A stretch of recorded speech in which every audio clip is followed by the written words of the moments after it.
पहली बार हम washing machine में कपड़ा खींच रहे हैं। देखने में बहुत मज़ा आ रहा है भाई, देखना है। चलो स्टार्ट हो जाओ। या हमको तो बहुत मज़ा आ रहा है भाई देखने में। आसानी से कपड़ा खींचा जाता है। एक जीन्स और टी शर्ट निकाल चुके हैं, एक दो को जीन्स डाले हैं अभी।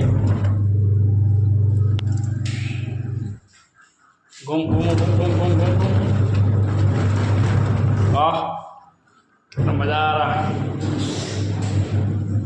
पसीना पसीना हो गया। बाथरूम में अब लग रहा है एसी लगाना पड़ेगा।